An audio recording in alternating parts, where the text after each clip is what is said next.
திருச்சிற்றம்பலம். தென்னாடுடைய சிவனே போற்றி, எந்நாட்டவர்க்கும் இறைவா போற்றி. ஏகம்பத்துரையந்தாய் போற்றி, பாகம் பெண்ணுரு ஆனாய் போற்றி, காவாய் கனகத்திரளே போற்றி, கைலை மலையானே போற்றி போற்றி. ஈரோடு தொண்டர் சீர்பரவார் திருவடிகளை சரணம், சம்பந்த சரணாலயர் திருவடிகளை சரணம், ஆரூர் அடிகள் திருவடிகளே சரணம் சரணம். கடன் பணி செய்து கிடப்பதே வேண்டிக் கொள்வேன் தவநெறியே, தெளிவு குருவின் திருவார்த்தை கேட்டல்.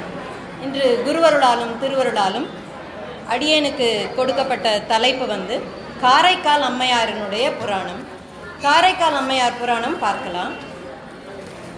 காரைக்கால் அப்படிங்கிற ஒரு ஊரில் தனதத்தன் அப்படின்னு சொல்லக்கூடிய வணிக குலத்தின் தலைவன் வாழ்ந்து வந்தார். அவருடைய துணைவியாரும் அவரும் செய்த தவத்தின் பயனால் திருமகள் போல ஒரு வணிகர் குலம் விளங்குவதற்காக ஒரு பெண் மகவு அவதாரம் செய்தார். பிறந்த போது அந்த மகவுக்கு அவர்கள் இட்ட திருநாமம் பார்த்தீங்கன்னா புனிதவதி அப்படிங்கிறது அந்த குழந்தைக்கு பேர் வைக்கிறாங்க. புனிதவதின்னு பேர் வைக்கக்கூடிய அந்த அம்மையார் தான் பிற்காலத்தில் காரைக்கால் அம்மையார் அப்படின்னு நம்ம எல்லோராலும் போற்றப்படுறாங்க. அவங்க பார்த்தீங்கன்னா சிவனடியார்களிலே மூத்த அடியாராக இருக்கிறாங்க. அதனால தான் அவங்க பாடிய திருப்பதிகங்கள் எல்லாம் என்ன சொல்கிறோன்னா மூத்த திருப்பதிகம் அப்படின்னு சொல்கிறோம். திருஞான சம்பந்தர் பெருமான் அருளி செய்த தேவாரங்கள் எல்லாமே அவர் பாடிய அந்த திருப்பதிகத்தை ஒட்டி தான் இருக்குது, அதை பின்பற்றி தான் இருக்குது அப்படின்னு சொல்கிறாங்க. சைவத்தில் பெண்கள் எந்த அளவுக்கு உழைத்திருக்கிறாங்க, சைவத்திற்காக எப்படி பெண்கள் உழைத்திருக்காங்கங்கிறதுக்கு காரைக்கால் அம்மையார் நம்ம பார்த்துக்கலாம், அவர்கிட்ட தெரிஞ்சுக்கலாம். நாயன்மார்கள் சிலைகளை, உருவச்சிலைகளை, திருவுருவச் சிலைகளை நம்ம கோயிலெல்லாம் பார்க்குறோம். அதில் 63 நாயன்மார்களில் காரைக்கால் அம்மையாருடைய திருமேனி மட்டும்தான் அமர்ந்த கோலத்தில் இருக்கும். அதை நம்ம பார்த்து தெரிஞ்சுக்கலாம். அப்போ அவங்களுடைய சிறப்பு எவ்வளோங்கிறது இந்த திருவுருவச் சிலையிலேருந்து நம்ம தெரிஞ்சுக்கலாம். புனிதவதி அப்படின்ற குழந்தை திருநாமத்தோட குழந்தை வளர்றாங்க. வளரும்போது பார்த்தீங்கன்னா அவங்க சிவபெருமான் மேலே ரொம்ப அன்புடையவராக இருக்காங்க. விளையாடும் போது கூட சிவநாமத்தை உச்சரித்து, அதாவது சாமி விளையாட்டு விளையாடுறாங்க இல்லையா, குழந்தைங்கள்லாம் அம்மா அப்பா விளையாட்டு விளையாடுவாங்க, அப்புறம் சமையல் செய்து விளையாடுவாங்க. அதே மாதிரி இந்த குழந்தை என்ன விளையாடுது அப்படின்னா சிவநாமத்தை உச்சரித்து விளையாடுறாங்க. சிவ தொண்டர்கள் யாராவது, சிவனடியார்கள் யாராவது அவங்கள பார்த்த உடனே கை தொழுவாங்க, கையெடுத்து கும்பிடுவாங்க. இப்படிதான் அந்த குழந்தை வளர்ந்துட்டு வருது. வளரும்போது அவங்களுக்கு திருமண பருவம் வருகிறது. திருமண பருவம் அந்த சமயத்துல நாகப்பட்டினம்ங்கிற ஊர்ல இருந்து ஒரு நீதிபதி, அவரும் ஒரு வணிக தலைவராக இருக்கிறார். அவருடைய புதல்வன் பரமதத்தன் அப்படிங்கிற புதல்வன். அவருடைய புதல்வன் பரமதத்தன். அவருக்காக மனம் பேசுவதற்காக பெரியவர்களை எல்லாம் காரைக்காலுக்கு அனுப்பி வைக்கிறார். பரமதத்தனுக்கு மனம் பேசுவதற்காக காரைக்காலுக்கு அனுப்பி வைக்கிறார். இந்த குலம், கோத்திரம், குடி இதெல்லாம் ஒத்து வருவதால பெண்ணை கொடுப்பதற்காக தனதத்தன் பெரியோர்களோட அனுமதியோட நீதிபதிக்கு சம்மதம் தெரிவித்து அனுப்புகிறார். அப்போ திருமணத்திற்கான ஏற்பாடுகள்லாம் சிறப்பாக நடக்குது. பரமதத்தன் அலங்கரித்து மங்கள கோலமாக வாத்தியம் முழங்க காரைக்காலுக்கு சுற்றம் சூழ மாப்பிள்ளை வருகிறார். பரமதத்தன் தான் மாப்பிள்ளை. அவர் சுற்றம் சூழ அலங்காரம் செய்து கொண்டு இந்த காரைக்காலுக்கு வருகிறார். திருமணம் சிறப்பாக நடக்கிறது. புனிதவதியார் தனக்கு ஒரே மகள், செல்ல மகள் அப்படிங்கிறதுனால அவங்கள நாகப்பட்டினத்துக்கு அனுப்பலை. அவர் என்ன பண்ணுறாரு, தனதத்தன் என்ன பண்ணுறாருன்னா காரைக்கால்லையே மணமகன் மணமகள் இருவரையும் அங்கேயே குடியமர்த்துறார். அளவற்ற செல்வத்தையும் மாட வீடுகளையும் கொடுத்து அங்கேயே காரைக்கால்லையே வாழும்படி செய்கிறார். இருவரும் இல்வாழ்க்கையில் சிறப்புற வாழ்கிறாங்க. காரைக்கால் அம்மையார் தன்னுடைய இல்லற கடமைகளை மிகச் சிறப்பாக அன்போடு தன் கணவருக்கு செய்து வருகிறார். ஒரு துணைவியார் என்னெல்லாம் கடமைகளை செய்யணுமோ அதை அன்போடு செய்கிறாரு. பரமதத்தன் வணிகத்துறையை பெருக்கி வருகிறார். புனிதவதியார் சிவநேயத்தை நாளுக்கு நாள் அதிகப்படுத்தி கொண்டே வருகிறார். சிவனடியார்களுக்கு செய்யக்கூடிய அந்த தொண்டுகளை ஒவ்வொரு நாளும் அதை அதிகப்படுத்தி கொண்டே வருகிறார். ஒரு நாள் பார்த்தீங்கன்னா பரமதத்தனை காண அவருக்கு வணிக விஷயமாக காண்பதற்காக ஒரு வணிகர் வருகிறார். அவர் வந்தவர் 2 மாங்கனிகளை கொடுக்கிறார். அந்த மாங்கனிகளை பரமதத்தன் தன்னுடைய வீட்டுக்கு அனுப்பி வைக்கிறார். அம்மையாரும் அதை வாங்கி வச்சிருக்கிறாங்க. அந்த மாங்கனியை எப்படி சேக்கிழார் பெருமான் சொல்றாரு அப்படின்னா, முன்பு செய்த நல்வினை பயன் முழுதும் மாங்கனி மூலம் வந்தது என்றே கருத வேண்டும். இதுக்கு முன்னாடி செய்த நல்வினை பயன்கள் மாதிரி அந்த மாங்கனி இருந்ததாம். மாங்கனி மூலம் வந்தது என்றே கருத வேண்டும் அப்படிங்கிறார் சேக்கிழார் பெருமான். அப்போ அந்த நேரத்துல பாத்தீங்க அப்படின்னா சிவனடியார் ஒருவர் ரொம்ப பசியோட வர்றார். புனிதவதியார் இல்லத்தை தேடி ரொம்ப மிகவும் பசியோட வருகிறார். அந்த நேரத்துல வந்து அமுது சாப்பாடு ரெடி ஆயிடுச்சு, கறி அமுது ரெடி ஆகல. திரு அமுது ரெடி தயாராக இருக்கிறது, ஆனால் கறி அமுது வைக்கக்கூடிய நம்ம குழம்புன்னு சொல்றோம், அந்த கறி அமுது தயாராகல. அதற்காக அந்த அம்மையார் என்ன பண்றாங்கன்னா, இல்லைன்னு சொல்லி அனுப்ப முடியாது இல்லையா, வெயிட் பண்ணுங்க கொஞ்ச நேரம் காத்திருங்கன்னு சொல்ல முடியாது. அதனால திருவமுதையும் கரியமுதுக்கு பதிலாக கணவன் அனுப்பி வைத்தார் இல்லையா ஒரு மாங்கனி, அந்த மாங்கனியிலையும் ஒன்றையும் வைத்து சிவனடியாருக்கு அமுது செய்விக்கிறார். அந்த வந்த அடியார் மூப்பின் காரணமாகவும் பசியின் காரணமாகவும் அடியார் வந்து உண்டு மகிழ்ந்து வாழ்த்து, ரொம்ப நல்லா இருங்கம்மா அப்படின்னு சொல்லி மிகவும் வாழ்த்து தெரிவித்து ரொம்ப மகிழ்ச்சியோட செல்கிறார். பரமதத்தன் வந்து அதன் பிறகு பரமதத்தன் பகல் உணவு ஏற்பதற்காக வீட்டுக்கு வர்றாங்க. வீட்டுக்கு வந்த உடனே நீராடி அமுது உண்ணவதற்காக அமர்கிறார். அம்மையார் வந்து அந்த நேரத்தில் கரியமுது செய்துடுறாங்க. திருவமுது மட்டும்தான் செய்து முடித்திருந்தாங்க. கணவர் வரும் நேரத்தில் கரியமுதும் தயாராகிடுது. ஸோ திருவமுது கரியமுது ரெண்டையும் படைக்கிறாங்க.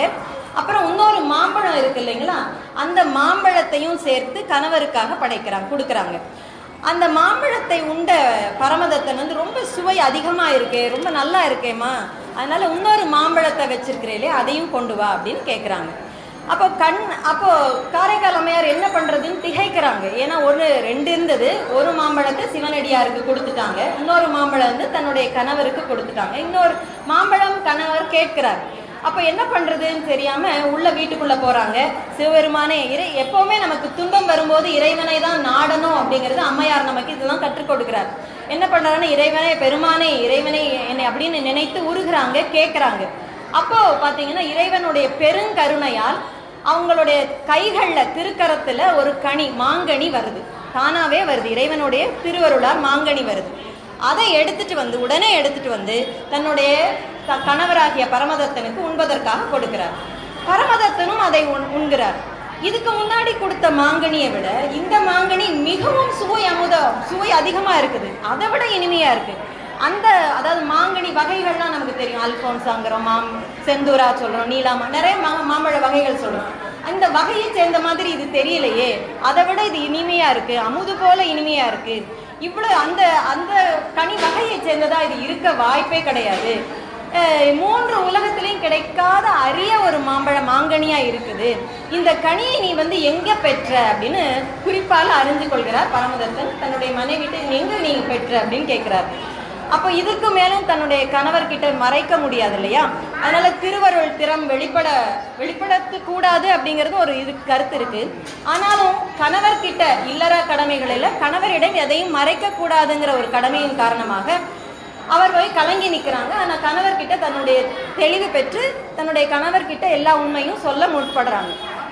என்ன சொல்றாங்க அப்படின்னா, பரமதத்தன் சிவன் அருளால இந்த மாம்பழம் வந்து எனக்கு கிடைச்சது, இறைவன்கிட்ட நான் வேண்டினேன், இறைவன் வந்து எனக்கு இந்த கனி கொடுத்தார் அப்படின்னு சொல்றாங்க. என்னது சிவன் அருளால் கிடைத்ததா அப்படின்னு பரமதத்தன் ஆச்சரியத்தோட பார்க்கிறார்.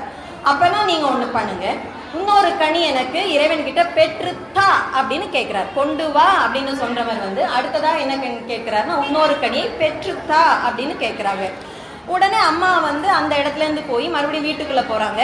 இன்னொரு கனி இறைவா நீ எனக்கு அருள வேண்டும், இல்லைன்னா நான் சொன்னது வந்து பொய் அப்படிங்கிற பொய் உரையா ஆயிப்போயிடும், இறைவா நீங்க தான் இந்த இக்கட்டான சூழ்நிலையிலிருந்து நீ காக்க வேண்டும் அப்படின்னு இறைவன் கிட்ட வேண்டுறாங்க. மறுபடியும் சங்கடம் தீர்க்கக்கூடிய சங்கரனுடைய அருளால் அவனுடைய கையில மீண்டும் ஒரு கனி வருகிறது, அடுத்த ஒரு கனி வருது. அவன் அதை பார்த்து பரமதத்தன் அதிசயிக்கிறார். அதை பரமதத்தனிடம் அவர் கொண்டு வந்து கொடுக்கிறார். கணவரிடம் வந்து அந்த மாங்கனியை கொண்டு வந்து கொடுக்கணும்னு மாங்கனியை பெற்ற பரமதத்தன் கையிலிருந்து அந்த மாங்கனி மறைஞ்சு போயிடுது. இறைவன் அருளால் அது மறைந்து போகிறது. இந்த அற்புத செயலை பார்த்தோன்னே பயந்து போயிடுறார் பரமதத்தன். நம்ம கையில ஒரு மாம்பழம் கொடுக்குறாங்க, அது வாங்கின உடனே மறைஞ்சு போயிட்டா நமக்கு எப்படி ஒரு வியப்பு ஒரு அச்சம் வருமோ இல்லையா, அதே மாதிரி பரமதத்தனுக்கும் அவர் அஞ்சினான், உள்ளம் நடுங்கினான். இவள் வந்து பெண்ணே கிடையாது, இவர் வந்து நம்மளுடைய ஒரு பெண் கிடையாது, மனித உடம்பில் இருக்கக்கூடிய தெய்வம் அப்படின்னு மனசார கருதுகிறார். அதனால அவங்களுடைய பெருமை அறியாமல் நான் என்னுடைய சிறுமையினால இங்க வாங்க போங்க அப்படின்னு சொல்லி மனைவியை எப்படி ஒரு சராசரி மனிதன் எப்படி நடத்துவானோ அந்த மாதிரி நம்ம நடத்தி இருக்கிறேன். தன்னுடைய சிறுமையை நினைத்து வருந்துறார்.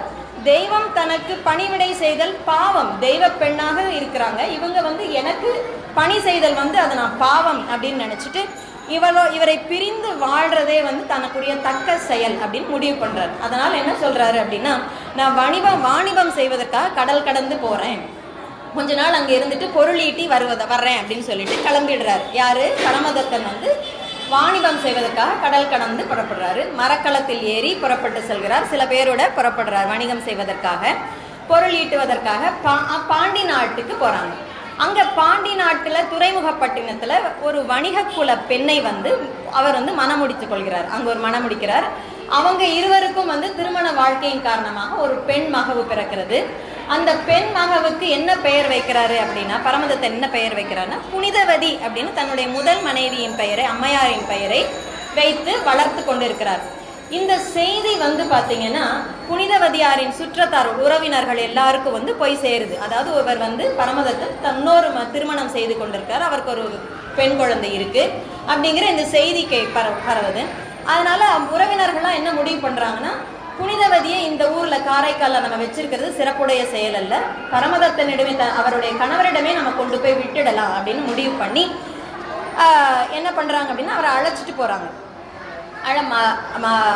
நகர் அங்க போய் சேர்றாங்க. அப்ப வந்து அங்க போய் சேர்ந்த உடனே, பாண்டி நாட்டுக்கு போய் சேர்ந்த உடனே பரமதத்தன் தன்னுடைய இளைய மனைவியுடன் மகளுடனும் புனிதவதியினுடைய கண்டவுடனே அவங்களுடைய பாதத்துல விழுந்து வணங்குறாங்க. அவங்க பரமதத்தன் என்ன சொல்றாருன்னா, நான் உன்னை தெய்வமாக நினைக்கிறேன், நான் ரொம்ப நல்லா இது உங்களோட வாழ்ந்துட்டு இருக்கிறேன், என்னுடைய குழந்தைக்கு உங்களுடைய திருநாமத்தை தான் இட்டு நான் வளர்த்துக்கிறேன் அப்படின்னு சொல்றாங்க. இந்த செயலை பார்த்து, கணவருடைய இந்த செயலை பார்த்து புனிதவதியார் ரொம்ப நடுங்கி போறாங்க. கணவரின் காலில் வணங்குவதுதான் பெண்களுடைய மரபு, ஆனா இது தலைகீழா நடக்குது. அப்போ அதை பார்த்து இவங்க அஞ்சுறாங்க, நடுங்குறாங்க. அங்க ஒரு செயல் செய்யறாங்க, ஒதுங்கி நிற்கிறார்கள். அந்த ஒதுங்கி நிற்றலை வந்து சேக்கிழார் பெருமான் எப்படி குறிப்பிட்டு காட்டுகிறார்னா, உலக பற்றுகளை விட்டு சிவனடியார் கோலத்தில் ஒதுங்கி நிற்கிறார் அப்படின்னு நம்ம அந்த இடத்துல குறிப்பா எடுத்துக்கணும் அப்படின்னு எடுத்துக்கிறார். நாம சாதாரணமா ஒதுங்கி நிற்கிற மாதிரி எடுக்காம அதை எப்படி பொருள் எடுத்துக்கணும்னா, உலக பற்றிலிருந்து விடுபட்டு சிவனடியாராக நிற்கிறார் அப்படின்னு எடுத்துக்கணும் அப்படின்னாரு. மனைவியை வணங்குறியே, உறவினர்கள்லாம் கூட்டிட்டு வந்தாங்க இல்லையா, உன்னுடைய மனைவியை போய் வணங்குறியே அப்படின்னு உறவினர்கள்லாம் கேள்வி கேட்கறாங்க, நீ போய் இப்படி செய்யலாமா அப்படின்னு கேட்கறாங்க. அவங்க பரமதத்தன் என்ன சொல்றாருன்னா, இந்த பெண் வந்து மானிடரே கிடையாது, இவங்க வந்து ஒரு தெய்வம், நீங்களும் எல்லாரும் வணங்குங்க அப்படின்னு பரமதத்தன் உறவினர்கள் எல்லார்கிட்டையும் சொல்றாரு. அப்போ காரைக்கால் அம்மையார் என்ன முடிவு பண்றாங்க அப்படின்னா, கணவனுக்கு பயன்படாத இந்த அழகை நான் போக்கிக் கொள்வேன், எனக்கு இந்த அழகான உடல் வந்து தேவையே இல்லை. அதனால இறைவனை மீண்டும் துதிக்கிறாங்க, இறைவனிடம் மீண்டும் வேண்டி எனக்கு பேய் வடிவம் கொடுங்க அப்படின்னு சொல்லி கேட்கிறாங்க. பேய் அப்படின்னோடனே நாம எல்லாம் பயந்துடக்கூடாது. அது வந்து சாதாரணமா நாம சொல்ற பேய் பார்த்தீங்கன்னா மக்களை பிடிக்கும், விடாது, அது துன்புறுத்தும். ஆனா இந்த பேய் வடிவம் அந்த பேய் வடிவம் அல்ல. இது என்ன பேய் வடிவம்னா, காற்று போல வேகமாக செல்லக்கூடிய தூய்மையான ஒளி வடிவம். காத்து மாதிரி போகும், ஒளி வடிவமான திருமேனியை தான் பேய் வடிவம்னு சொல்றாங்க. அப்ப அந்த ஒளி வடிவமான தூய்மையான சிவ கன வடிவத்தை இறைவனிடம் துதித்து பெற்று வாங்குறாங்க. அந்த பேய் வடிவத்தை கண்டு அந்த உருவத்தை, தன்னுடைய உடம்பு நீங்கி வேற ஒரு ஒளி உடம்பை பார்த்த உடனே உறவினர்கள்லாம் பயந்து நடுங்கி ஓடி போயிட்டாங்க, அந்த இடத்த விட்டு எல்லாருமே போயிட்டாங்க. ஆனா அதன் பிறகு வந்து காரைக்கால் அம்மையார் என்ன பண்றாங்கன்னா, அற்புத திருவந்தாதி, திரு இரட்டை மணிமாலை அப்படிங்கிற நூல்களை எல்லாம் வந்து அவங்க இயற்றாங்க.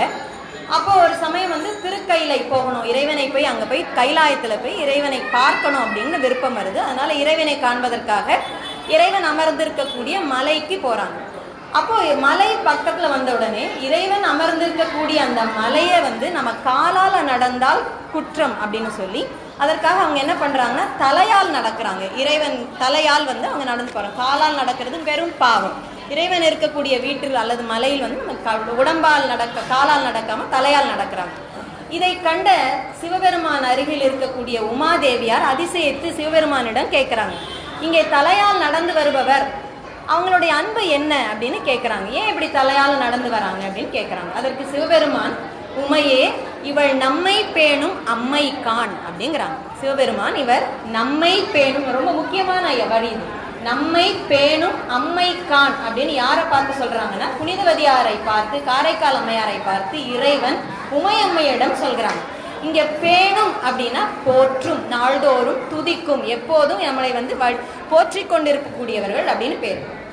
அப்படிப்பட்ட சிவபெருமானாலேயே வந்து புகழப்பட்டவர்கள் காரைக்கால் அம்மையார். நம்மை பேணும், நம்மை போற்றும் அம்மையை பார் அப்படின்னு சொல்றாங்க.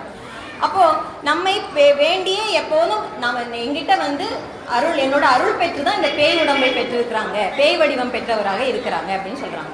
பேய் வடிவம் உடைய அல்லது ஒளி வடிவம் உடைய அம்மையை நோக்கி சிவபெருமான் அடுத்தது என்ன கேட்கிறான்னா, அம்மையே அம்மா அப்படின்னு கூப்பிட்டு அழைக்கிறாங்க.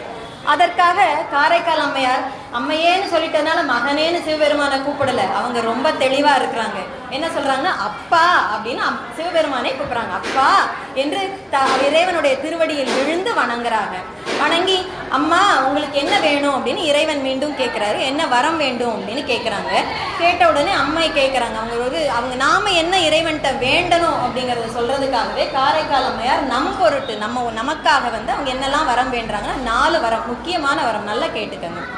இறைவா, ஒருபோதும் உங்களை நீங்காத இன்ப அன்பு வேண்டும், உங்க மேல எனக்கு எப்போதும் அன்பு வேண்டும் அப்படின்னு கேட்கறாங்க. அதான் முதல் வரமா கேட்கிறாங்க. 2வது வரமா என்ன கேட்கிறாங்க அப்படின்னா பிறவாமை வேண்டும். இந்த உலகத்துல பிறந்து துன்பப்பட்டாச்சு, போதும், இனிமே எனக்கு பிறப்பே வேண்டாம் அப்படின்னு பிறவாமை வேண்டும்னு கேட்கிறாங்க. அப்போ பிறவாமை வேண்டும்னு கேட்கிறேன், ஆனா எனக்கு ஒருவேளை வினை இருந்துச்சுன்னா என்ன பண்றது அப்படிங்கிறதுக்காக அவங்க என்ன கேட்டாங்கன்னா பிறப்பு உண்டே, எனக்கு மறுபடியும் ஏதாவது ஒருவேளை பிறப்புங்கிற வினை கணக்கு இருந்துச்சுன்னா உண்மை ஒருபோதும் மறவாமை வேண்டும். சிவபெருமானே, உங்களை வந்து மறக்காத நிலையை எனக்கு தாங்க. நிறைவாக இன்னொரு வரம் கேட்குறாங்க. அப்படின்னா நீங்க ஆனந்த தாண்டவம் ஆடுகிறீர்கள் இல்லைங்களா, அப்போ ஆடும்போது உங்களுடைய திருவடியின் கீழ் இருந்து மகிழ்ந்து நான் பாடிக்கொண்டே இருக்கணும். நீங்க ஆட, நான் பாட, அதில் மகிழ்ச்சி ஏற்பட வேண்டும் அப்படின்னு கேட்குறாங்க. நம்ம அந்த வரங்களை மீண்டும் பார்க்கலாம். ஒருபோதும் உங்களை மறக்காத இன்ப அன்பு வேண்டும், பிறவாமை வேண்டும், மீண்டும் பிறப்பு உண்டேல் உங்களை மறவாமை வேண்டும். இறைவா, நீங்கள் ஆடும்போது, திருநடனம் ஆடும்போது நான் மகிழ்ந்து பாடி இருக்க வேண்டும் அப்படின்னு வரங்களை கேட்கிறாங்க. சிவபெருமான் அப்படியே ஆகட்டும் அப்படின்னு அருள் புரிகிறார். திருவருள் புரிந்து அம்மையே நீங்க என்ன பண்றீங்க அப்படின்னா தென் திசையில் இருக்கக்கூடிய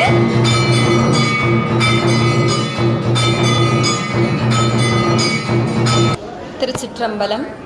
காரைக்கால் அம்மையார் சிவபெருமானிடம் உம்மை ஒருபோதும் நீங்காத இன்ப அன்பு வேண்டும், பிறவாமை வேண்டும், மீண்டும் பிறப்பு உண்டேல் உம்மை மறவாமை வேண்டும்.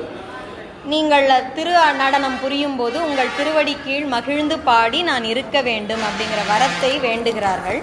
சிவபெருமான் என்ன சொல்றாங்க அப்படின்னா திருவருள் புரிந்து அம்மையே, தென் திசையில் இருக்கக்கூடிய திருவாலங்காடு அப்படிங்கிற திருத்தலத்துல நான் திருநடம் புரிகின்றேன். அதை கண்டு நீங்க இன்புற்று, அதை கண்டு இன்புற்று நம்மை பாடிக்கொண்டு இருப்பாயாக அப்படிங்கிறாங்க. அதை கேட்டு அம்மையார் வந்து சிவபெருமானை பணிந்து திருவாலங்காட்டுக்கும் எப்படி போறாங்கன்னா தலையால தான் போறாங்க, காலால நடந்து போல. அங்க திருவாலங்காட்டுக்கும் தலையால நடந்து போகிறாங்க. அங்க திருவாலங்காடுங்கிற திருத்தலத்துல ஊர்த்துவ தாண்டவத்தை தரிசித்து அதன் பிறகு வந்துதான் அவங்க வந்து கொங்கை திரங்கி அப்படிங்கிற இன்னொரு மூத்த திருப்பதிகத்தை பாடி அருள்கிறார்கள். சிவபெருமான் திருவடி கீழ் என்றும் சிவானந்தம் நுகரும் பேறு பெற்றார் அப்படிங்கிறத இந்த கதை. இந்த புராணத்திலிருந்து நாம் என்ன தெரிஞ்சுக்கிறோம் அப்படின்னா, நம்ம வாழ்க்கையில் வந்து சமூகம் கைவிடும் போது மீண்டும் வேற ஒரு சமூகத்தை நாடுகிறோம். கணவர் கைவிட்ட போது ஒரு பெண் இயல்பாக என்ன செய்வார்னா தந்தை வீட்டுக்கு போய் அங்கே வாழக்கூடியது தான் அவளுடைய இயல்பாக இருந்து வருகிறது. ஒரு சமூகம் கைவிடும் போது இன்னொரு சமூகத்தை நாடுவதாக அது சராசரியான வாழ்க்கை. ஆனால் காரைக்கால் அம்மையார் நமக்கு என்ன கற்றுத்தருகிறார்னா, இந்த சமூகம் கைவிடும் போது இறைவனை நாம் நாட வேண்டும், இறைவனை நாம் நாடினால் இறைவன் அருள் நமக்கு கிட்டும் அப்படிங்கிறது நிகழ்த்தி காட்டியிருக்கிறாங்க என்பதை கூறி நிறைவு செய்கிறேன். திருச்சிற்றம்பலம். தென்னாடுடைய சிவனை போற்றி, எந்நாட்டவர்க்கும் இறைவா போற்றி போற்றி. காரைக்கால் அம்மையார் திருவடிகளே சரணம் சரணம்.